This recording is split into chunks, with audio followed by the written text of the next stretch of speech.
The sky above Kirath Prime burned red with falling ships and the smoke of dying cities. Ambassador Zale pressed his forehands against the cold metal of the communication panel as explosions shook the underground bunker where he stood.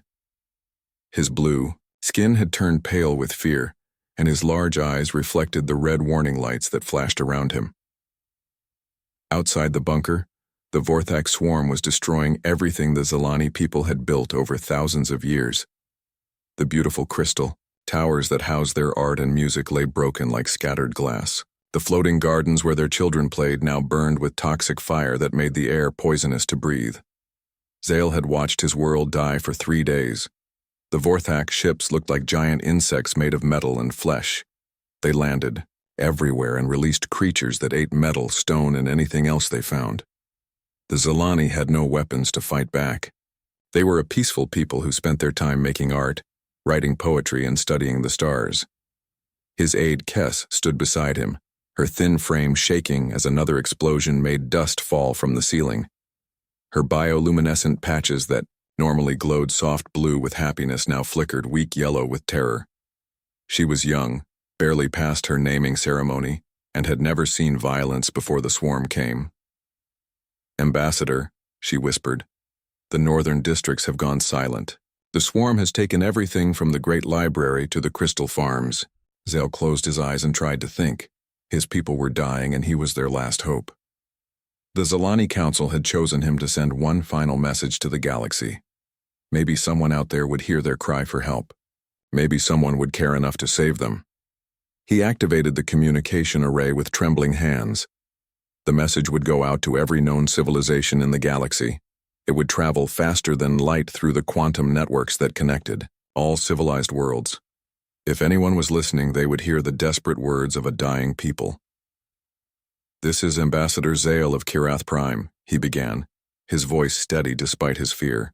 "We are the Zilani people, and we are under attack by the Vorthak swarm. Our defenses have fallen, our cities burn. We are a peaceful species with no weapons to fight back." He paused as the sound of metal tearing came from somewhere above them. The swarm was getting closer to their hiding place. Soon they would find the bunker and it would all be over. "We have families here," Zale continued. "We have children who have never hurt anyone. We have artists and teachers and dreamers. Please, anyone who receives this message, we need help. We offer everything we have. Our entire technological database, our cultural archives, all the knowledge our people have gathered over 10,000 years. We give it all freely to anyone who will save our people." The communication panel beeped. To confirm, the message was broadcasting across the galaxy. Now all they could do was wait and hope that someone good would hear them before the swarm found their bunker. Far away in the cold darkness of space, Captain Jake Morrison sat in the command chair of the human warship Retribution. The ship was black as night and built for war. It carried enough weapons to destroy a small moon and armor thick enough to ram through asteroids. Morrison was a tall man with gray hair and scars on his face that told the story of many battles. He had been drinking coffee and reading reports when the alien message came through the ship's communication system. The voice that spoke was clearly not human. It was higher and softer than any human voice, with strange musical tones that made the words sound like singing, even when they spoke of death and fear. Morrison listened to the entire message twice before calling his crew to the bridge. These were people who had fought beside him for years, people he trusted with his life and the lives of others. Lisa Rodriguez was the first to arrive. She was shorter than Morrison, but twice as dangerous when it came to explosives and heavy weapons. Her dark hair was tied back and her hands bore the scars of handling bombs and plasma grenades. She had grown up on a mining colony where she learned to blow up rocks. Now she used those skills to blow up enemy ships. Ben Carter came next, moving, with the careful steps of someone who spent his time thinking about tactics and strategy. He was pale and thin, but his mind could calculate battle plans faster than most computers. He carried a data pad that showed star charts and enemy positions from across known space. Last came Dr. Susan Hayes, the ship's medical officer. She was middle-aged with kind eyes and gentle hands that could heal almost any wound. But she also carried a sidearm and knew how to use it. On human ships, even the doctors were trained to fight when needed. "Sir," Rodriguez said as she looked at the communication display, We're getting reports that the Vorthak swarm is the same species that hit the Centauri colonies last year. They don't leave survivors. Morrison nodded grimly. He remembered the Centauri attack. An entire star system had gone dark in less than a week. When other species finally arrived to investigate, they found nothing but empty planets stripped of all life and resources. Carter pulled up tactical information on his datapad. The Zilani homeworld is 12 light-years from here. If we push the engines hard, we can be there in 6 hours. Dr. Hayes studied the alien message data. These Zilani people appear to be completely peaceful. No military forces, no weapons technology. They're basically asking the galaxy to save them from extinction. Morrison stood up from his chair and looked out at the stars through the bridge windows. He knew what other species thought of humans. They called them the Death World species. They whispered stories about the violent planet Earth where everything tried to kill everything else. They feared humans because humans were the only known species that had evolved as apex predators. Most civilizations avoided human space. They told stories of human diplomacy that ended with entire populations disappearing or joining human military forces. They believed humans were monsters who conquered and destroyed everything they touched. But Morrison knew something the galaxy didn't understand. Yes, humans were predators. Yes, they were dangerous, but they were also the only species that would risk everything to protect strangers. They were monsters who had chosen to be heroes. "Set course for Karath Prime," he ordered. "Maximum speed." Rodriguez grinned as she activated the weapon systems. "Are we going to show the galaxy what monsters can do when innocent people need help?" Morrison smiled back, but it was not a kind smile. It was the smile of a predator who had found something worth hunting. "That's exactly what we're going to do." The Retribution turned toward the distant star where the Zilani people waited for salvation or death. Its engines burned bright blue as it accelerated through space, carrying Earth's deadliest toward their next act of mercy. The human fleet dropped out of hyperspace above Karath Prime like dark angels descending from heaven. The Retribution led the formation, followed by 6 other warships that looked like they had been built in the depths of hell. Their black hulls reflected no light and their weapon ports glowed red with barely contained energy.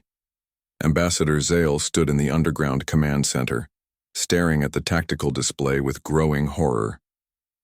The ships that had answered their call for help looked nothing like the peaceful vessels of other civilized species. These were predator ships, built for hunting and killing. Each one carried enough firepower to level a continent. "By our ancestors," whispered Kess, her bioluminescent patches flickering between yellow fear and purple despair. "We asked for salvation, and instead received the galaxy's most feared killers." Around them, other Zilani officials huddled together, their forearms wrapped around themselves in the gesture their people used when facing death. Everyone in the galaxy knew stories about human ships.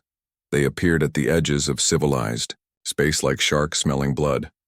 Entire colonies would vanish overnight. Their populations either fled in terror or absorbed into human military forces. Elder Noth, the oldest member of the Zilani Council, spoke in a voice that shook with age and fear. "Perhaps we should withdraw our request for assistance. The humans are known to be difficult in their negotiations." Zale wanted to agree. Every instinct told him to hide deeper underground and hope the humans would leave them alone. But outside, their bunker, the Vorthak swarm, continued its destruction. His people were dying while he stood frozen with indecision. The communication panel crackled to life with a voice that sounded like grinding metal and controlled violence. "This is Captain Jake Morrison of the Human Defense Corps. We received your distress call. Prepare for immediate evacuation of all civilian populations. My teams are launching now." Through the tactical display, Zale watched as the human ships disgorged hundreds of smaller craft. Drop ships fell toward the planet, like burning meteors, while fighter escorts cleared the sky of Vorthak bioships with ruthless efficiency.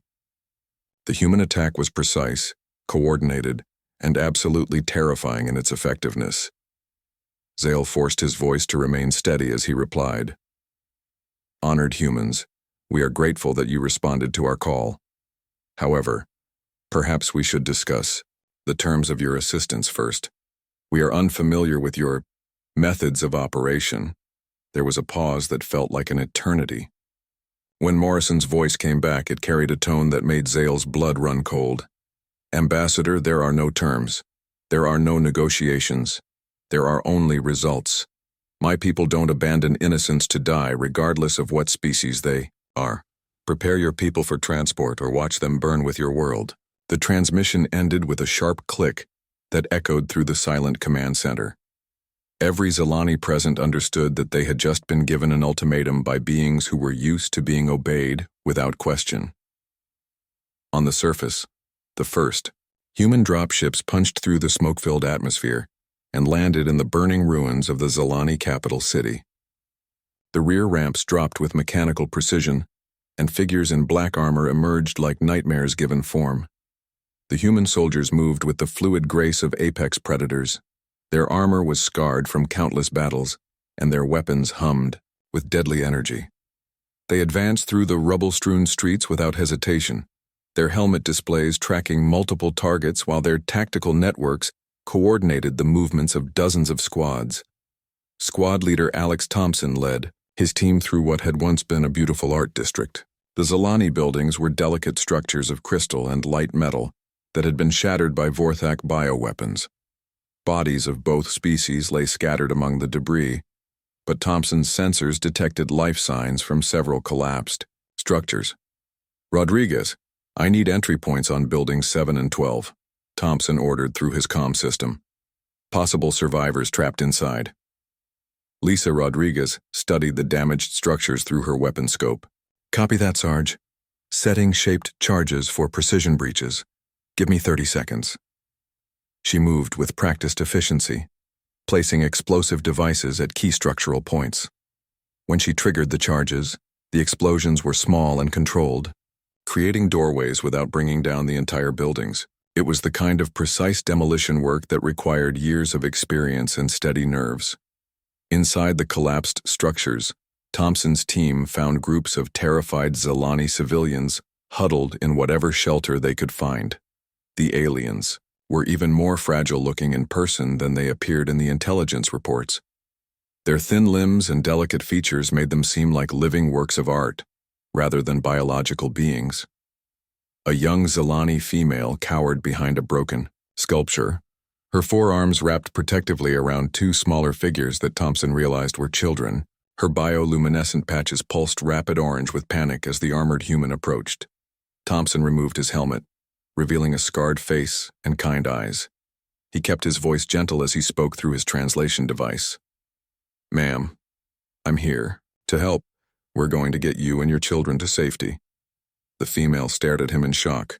She had heard stories about human soldiers, but none of the stories mentioned that they would risk their lives to save alien children. Her patches slowly shifted from orange panic to confused yellow as she tried to understand what was happening.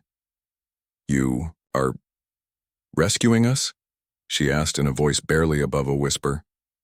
Thompson smiled and extended his hand. "That's what we do, ma'am. Now let's get you out of here before this place comes down completely." 3 kilometers away, Dr. Susan Hayes was setting up a field medical station in what had been a Zalani cultural center. The building's roof was gone and one wall had been torn away by Vorthak weapons, but the space was large enough to treat casualties from both species. She worked with mechanical efficiency, unpacking medical supplies and setting up surgical equipment, while explosions echoed in the distance. Her medical training included xenobiology courses, but she had never actually treated alien patients before. The Zalani physiology was completely different from anything in her databases. A young Zalani male was carried in by 2 human medics. His name was Jarrell, and he had been caught in a Vorthak acid attack that had burned away the bioluminescent patches on his left side. The injury was clearly painful and potentially fatal if left untreated. Hayes examined the wound with practiced eyes while Jarrell watched her with a mixture of fear and hope. His people had always heard that humans were too violent to understand medicine or healing. Yet here was a human female working to save his life with the same dedication she would show for her own species. "The bioluminescent patches are connected to his nervous system," Hayes muttered to herself as she studied the readings on her medical scanner. "If I can synthesize a compatible growth medium, She worked quickly, mixing chemical compounds and testing them against samples of Zilani tissue. It was experimental medicine at its most dangerous, but Hayes had learned long ago that sometimes the only choice was to try something untested or watch someone die. When she injected the synthesized medicine into Jarrell's system, his patches immediately began to regenerate. The young Zilani stared in amazement as the burned areas slowly filled in with new bioluminescent cells that glowed soft blue with healing. "You saved me," he whispered in wonder. "But why? Your people barely know mine exist," Hayes continued, working as she answered. "Because that's what civilized beings do. We help each other when we're hurt." Back in the command bunker, Ambassador Zale watched the tactical feeds with growing confusion. The humans were not conquering his people. They were not demanding surrender or tribute. Instead, they were bleeding and dying to protect Zilani civilians from the Vorthak swarm. On the displays, he could see human soldiers forming defensive lines around evacuation sites. They used their own bodies as shields to protect alien children they had never met before. Their ships took damage while providing cover for Zilani transport vessels loaded with refugees. "I don't understand," Zale said to no one in particular. "They're risking everything for us, and we have nothing to offer them in return." Elder Noth studied the tactical data with ancient eyes that had seen many wars. "Perhaps," he said slowly, "we have been listening to the wrong stories about humanity." Above them, the battle for Kirath Prime continued as Earth's deadliest fought to save a species they barely knew. The galaxy would remember this day as the moment when monsters chose to become heroes. The human Marines moved through the burning streets of the Zilani capital, like predators in their natural element.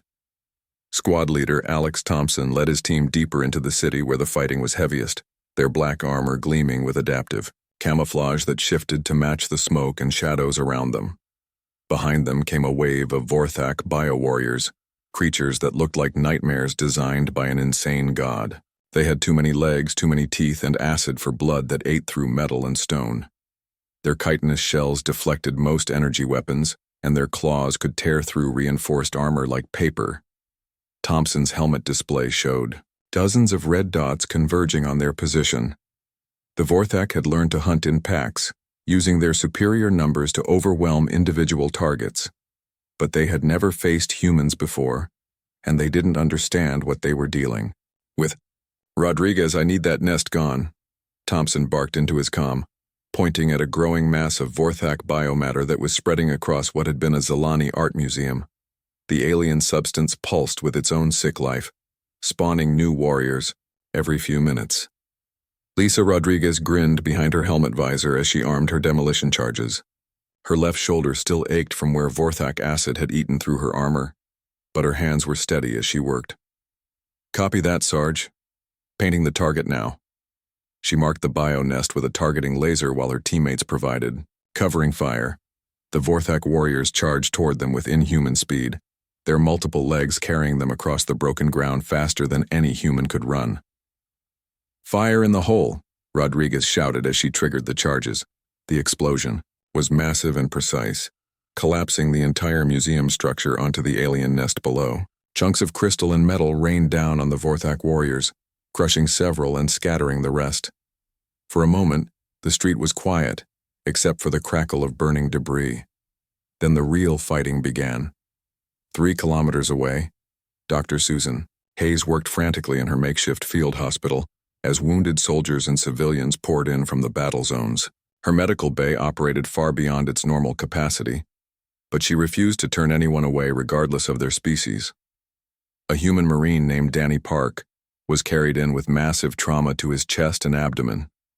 Vorthak claws had torn through, his armor like it was made of paper, leaving wounds that would have killed most people instantly. But Park was still conscious and trying to give tactical reports even as his blood painted the floor red. Hayes worked with mechanical precision, her hands moving faster than thought as she sealed arteries and repaired organs. Around her, medical drones hummed as they assisted with surgery, while she simultaneously treated a Zilani civilian who had been caught in the same attack. The alien patient was a female named Vera, whose bioluminescent patches had been damaged by Vorthak bioweapons. The toxins were spreading through her system, shutting down her organs one by one. Hayes had never treated anything like it before, but she adapted with the brutal efficiency her species was known for. Their blood chemistry is silicon-based, she muttered to herself as she worked, injecting experimental compounds into both patients. I'm synthesizing compatibility drugs without knowing if they'll work, but it's better than watching them die. Young, Kes had volunteered to help in the medical station despite her terror. She watched in amazement as the human doctor worked on patients from both species with equal dedication, never stopping to rest even as explosions shook the building around them. You're saving them without knowing if your medicines will work? Kes asked in wonder. Hayes looked up from her surgery, her eyes reflecting the pragmatic compassion that humans called mercy. Kid, we didn't come this far to watch people die. We figure it out as we go or we fail trying. Park grabbed Hayes' arm with blood-covered fingers, his voice weak but determined. Doc, the Sarge's team is pinned down 2 clicks north. They need covering fire. Hayes nodded without stopping her work. I'll pass it along. Now shut up and let me save your life. Meanwhile, Ben Carter coordinated the battle from his position on top of a damaged Zilani temple. His tactical display showed the entire city as a 3-dimensional map covered with red and blue dots representing enemy and friendly forces. The situation was grim, but not hopeless. Morrison, we've got heavy swarm movement inbound from 3 vectors, he reported through his comm system. They're massing for a final push on the evacuation sites. Permission to engage with orbital strikes?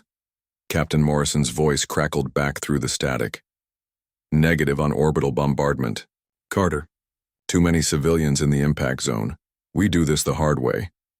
Carter smiled grimly as he adjusted his targeting systems.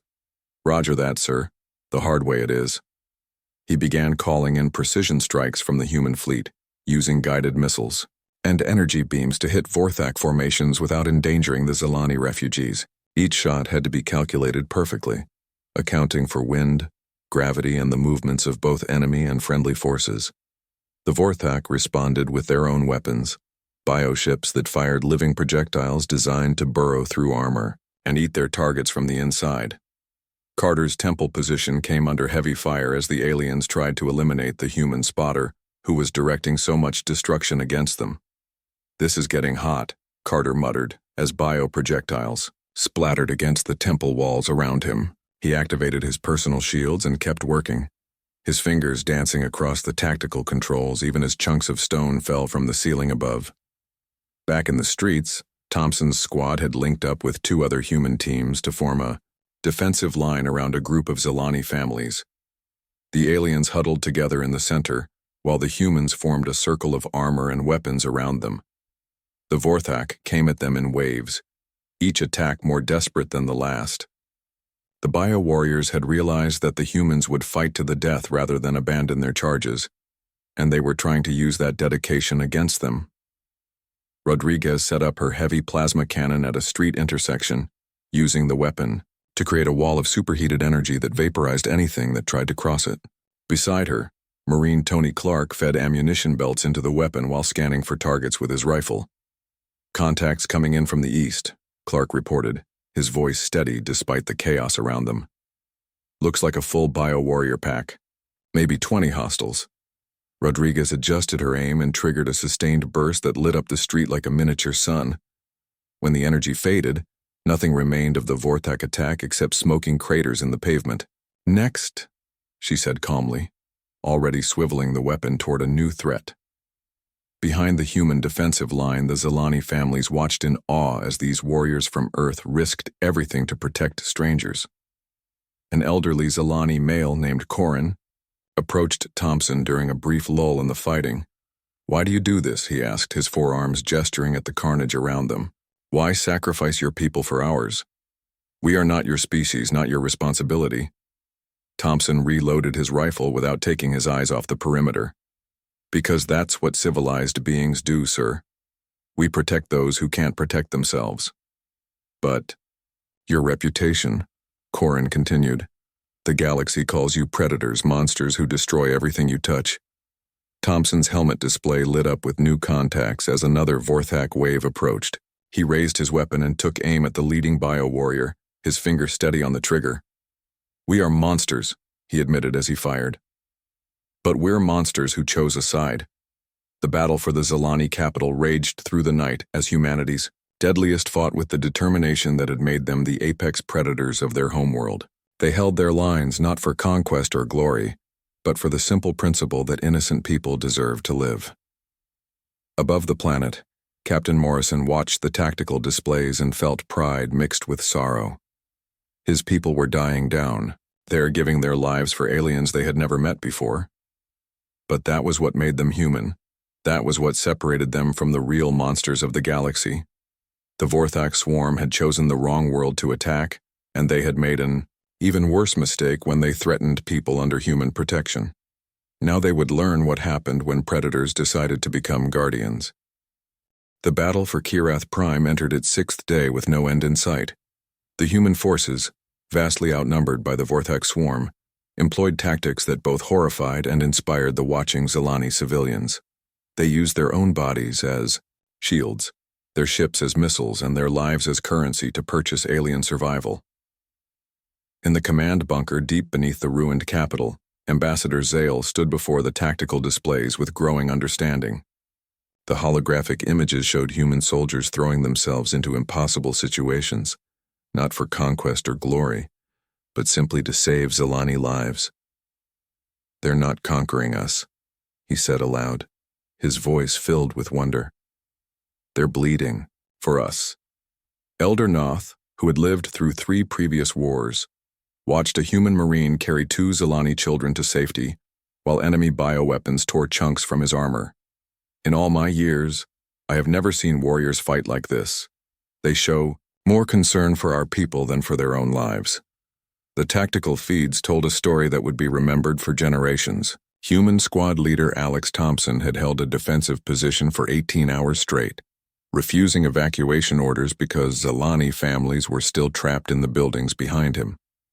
Marine Lisa Rodriguez had detonated explosives while still in the blast radius to collapse a tunnel full of Vorthak warriors before they could reach a refugee convoy.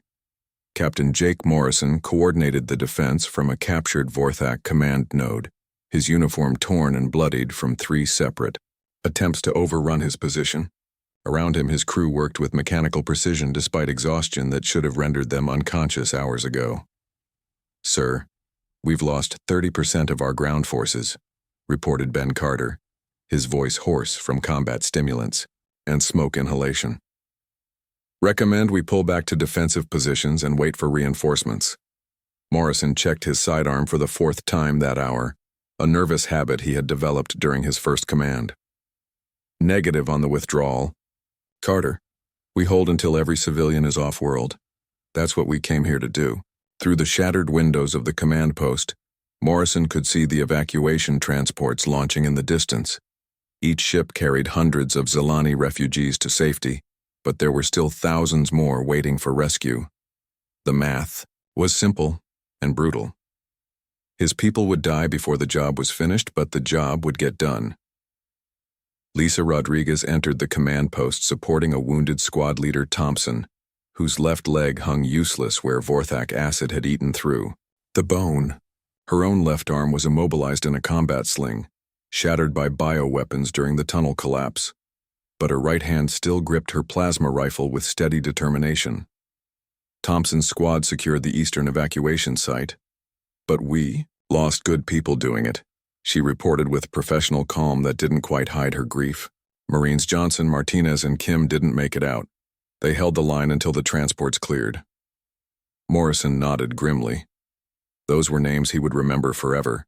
Young men and women who had died protecting aliens they had never met before today. Their sacrifice would save hundreds of Zilani families, but that knowledge didn't make the loss any easier to bear. Dr. Susan Hayes worked without rest in her expanding medical complex, moving between human and Zilani casualties with equal dedication.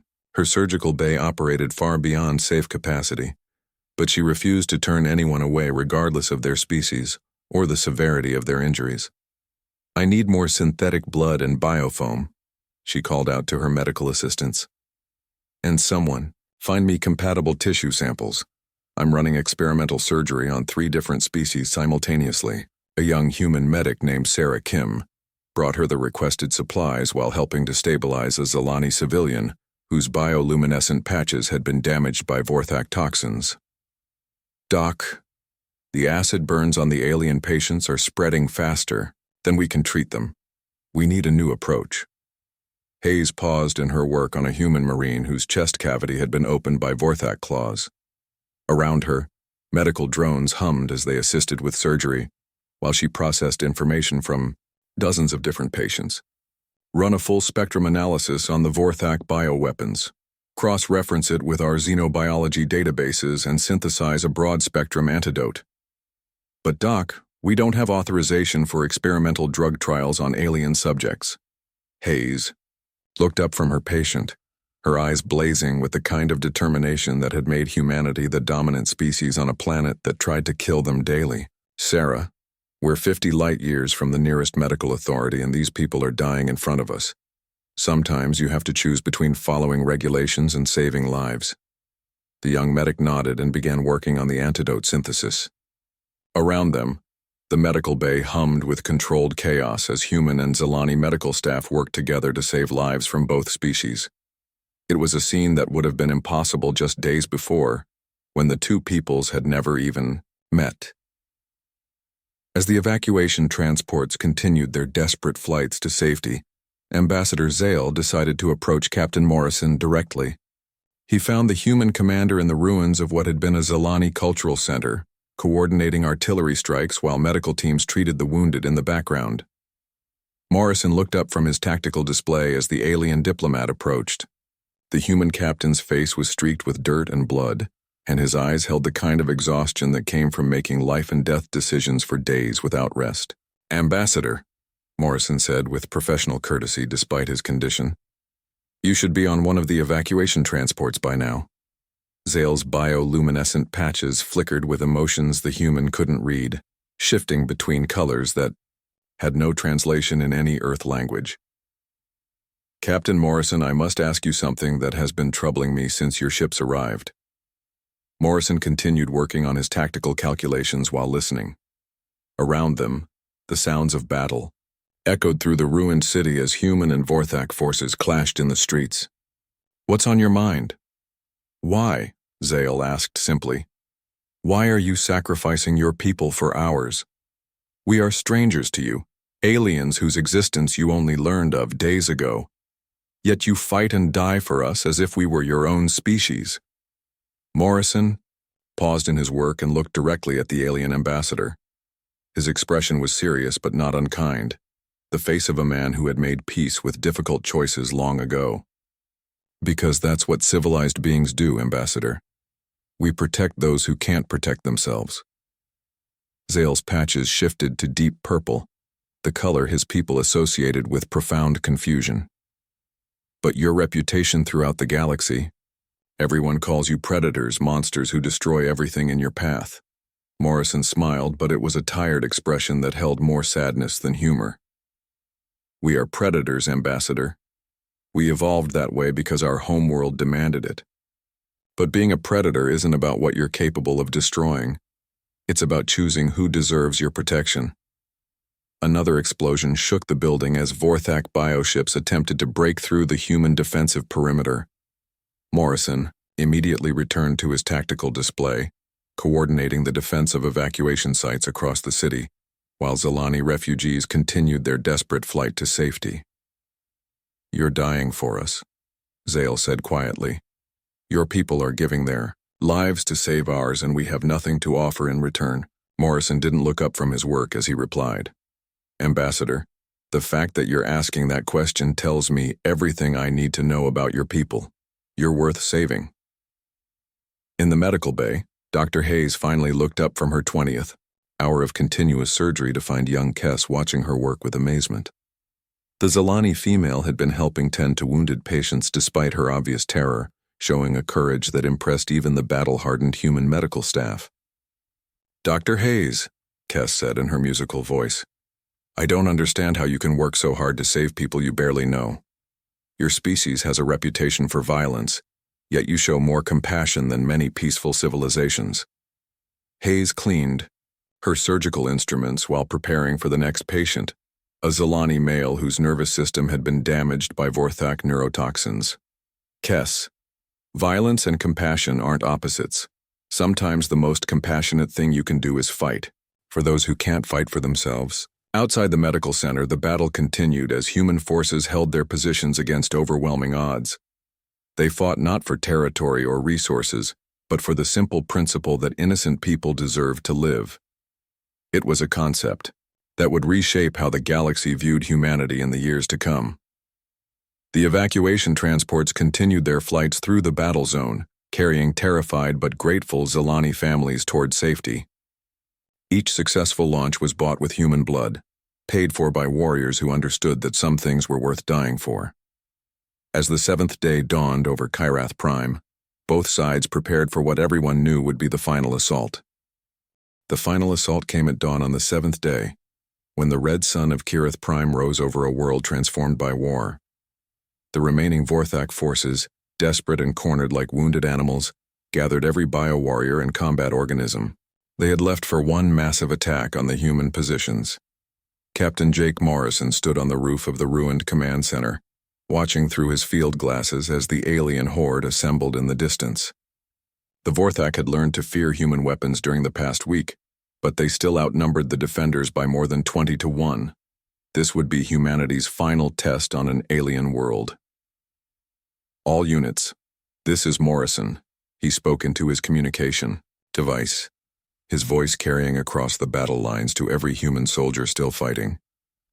The enemy is coming with everything they have left. We hold here or the evacuation ships don't make it out. Remember why we came to this world. In the ruins of the cultural district, squad leader Alex Thompson checked his weapon one final time and looked at the faces of his remaining team members. Lisa Rodriguez sat nearby, her damaged arm strapped to her chest, but her good hand steady on her plasma rifle. Marine Tony Clark cleaned his rifle with mechanical precision, while medic Danny Park prepared medical supplies for the wounded they would inevitably receive. Sarge, Rodriguez said quietly, my demo charges are running low, but I've got enough for one big surprise. If they break through the main line, I can buy the evac ship sometime. Thompson knew what she meant. Rodriguez was talking about a suicide run, using her remaining explosives in a way that would stop the enemy but kill her in the process. It was the kind of sacrifice that humans made when everything else had failed. We'll see how it goes, Thompson replied, not willing to give that order until there was no other choice. Maybe we can all walk away from this one. 3 kilometers away, Dr. Susan Hayes worked frantically to prepare her medical station for the coming battle. She had treated over 300 casualties from both species during the past week, performing surgery that pushed the boundaries of medical science. Now she faced the prospect of treating the survivors of humanity's last stand. Young Kess helped her prepare surgical equipment, her bioluminescent patches glowing soft blue with determination rather than the yellow fear that had marked her earlier in the week. Doctor, if the humans lose today, what happens to my people? Hayes looked up from her work, her tired eyes still holding the compassion that had driven her to save so many lives. Your people survive, Kess. That's what we came here to ensure. The evacuation ships are almost clear of the system. But what about your people? What about you? Hayes smiled sadly as she prepared anesthetics for patients she hadn't received yet. Sometimes the greatest victory is knowing that those you protected will live to see tomorrow. On his rooftop position, Ben Carter coordinated the defense with the cold precision of a computer calculating odds of survival. His tactical display showed the approaching Vorthak mass as a red wave sweeping across the city toward the human positions. They came not as individual warriors, but as a living tide of teeth and claws and acid. Morrison, they're massing for a coordinated assault on all defensive positions, Carter reported through his comm system. Recommend we fall back to secondary positions and call for orbital support. Morrison's voice came back immediately. Negative on the withdrawal. The evac ships need another hour to clear the system. We hold here. Carter nodded grimly and began targeting coordinates for the human fleet's final bombardment. Each shot would Have to count because there wouldn't be time for a second volley. Roger that, sir. Calling in Fire Mission Omega. All remaining ships prepare for danger, close support. The Vorthak charge began with a sound like thunder mixed with the screams of dying animals.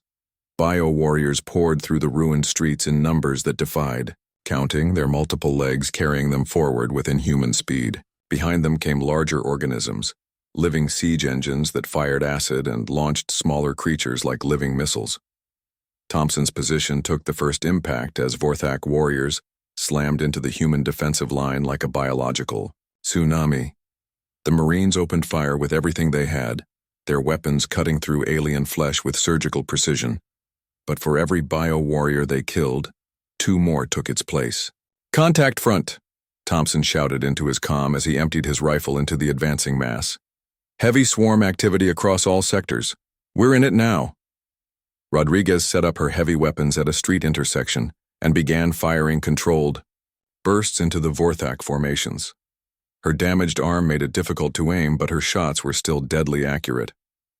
Beside her, Clark fed ammunition into the weapon while scanning for targets with his sidearm. "They're trying to flank us from the east," Clark reported, his voice steady despite the chaos around them. "Looks like a full biopack, maybe 30 hostiles." Rodriguez swiveled her weapon toward the new threat and triggered a sustained burst that turned the flanking force into smoking craters. But the effort left her position exposed, and Vorthak acid spitters began targeting her heavy weapon emplacement. "Getting too hot here," she muttered, ducking as bioprojectiles splattered against the walls around her. "Might need to relocate, soon." But there was nowhere to relocate to.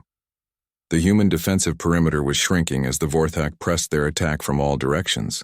Every meter of ground they gave up brought the enemy closer to the evacuation staging areas where the last Zilani civilians waited for transport. In the medical bay, Hayes continued operating, even as the sounds of battle grew closer. Her current patient was a human Marine who had taken Vorthak claws through his chest cavity, while 2 Zilani civilians waited for treatment of their acid burns. The building shook as explosions echoed through the city. "Doc, we need to evacuate the medical station," urged one of her assistants. "The fighting is getting too close." Hayes didn't look up from her surgery. "We don't abandon patients. We finish what we started." Above the planet, the human fleet prepared for its final contribution to the battle. The ships had already taken heavy damage from Vorthak bioships, but they still had enough firepower for one last bombardment. Captain Morrison's voice reached them through the static of battle communications. "All ships, this is ground control. Fire Mission Omega is authorized. Danger close support on my position. Repeat. Danger close on my position." The fleet commander understood what Morrison was asking for. The human ground forces were calling in orbital strikes on their own positions, hoping to destroy the Vorthak assault even if it meant dying in. The process. Copy ground control. Beginning final bombardment now. Energy beams and kinetic projectiles rained down from orbit, turning the battlefield into a landscape from hell. The bombardment was precisely targeted to hit Vorthak formations while sparing human positions, but the margin for error was measured in meters. Thompson's squad felt the heat of orbital strikes passing overhead as they continued their desperate defense. The bombardment helped, vaporizing entire sections of the Vorthak assault, but there were still too many enemies and too few defenders. "Rodriguez, we need to thin out that concentration on the left flank," Thompson ordered, pointing at a mass of bio-warriors that was preparing to overrun their position. Rodriguez looked at her remaining explosives, then at the enemy formation, and made a calculation that every human soldier understood. She grabbed her demo charges and began moving toward the Vorthak concentration. "Rodriguez, what are you doing?" Thompson called after her. She turned back with a grin that was both fierce and sad. "Buying time for the evac ships, Sarge. Tell my family I did my job." Before Thompson could stop her, Rodriguez sprinted toward the enemy formation. She made it halfway across the open ground before Vorthak weapons found her, but she kept running even as bioprojectiles tore through her armor. When she reached the alien concentration, she triggered all her remaining explosives simultaneously. The explosion was visible from orbit, a brief sun that vaporized everything within 50 meters. When the light faded, the entire Vorthak left. Flank had been eliminated, but Rodriguez was gone. Thompson felt rage and grief war in his chest, but there was no time to mourn. The battle continued, and his people needed him to lead them. All units, Rodriguez has cleared the left approach. Press the attack while we have the advantage. The human counterattack was brief but savage. Marines who had been defending desperately suddenly went on the offensive, using the gap Rodriguez had created to strike at the Vorthak formations. For a few precious minutes, the tide of battle turned in humanity's favor. But the Vorthak adapted quickly, as they always did. New bio-warriors poured into the battle from reserve positions, and the human defensive line began to crumble under renewed pressure. Carter coordinated artillery strikes from his rooftop position, even as Vorthak flyers circled overhead like mechanical vultures. "Morrison, we're running out of time and ammunition," Carter reported. "The evac ships are clear, but we're not going to make it to the extraction point." Morrison checked his sidearm and looked out at the advancing alien horde. His people had done what they came to do. The Zilani civilians were safe, carried away on transport ships that would take them to new homes among the stars.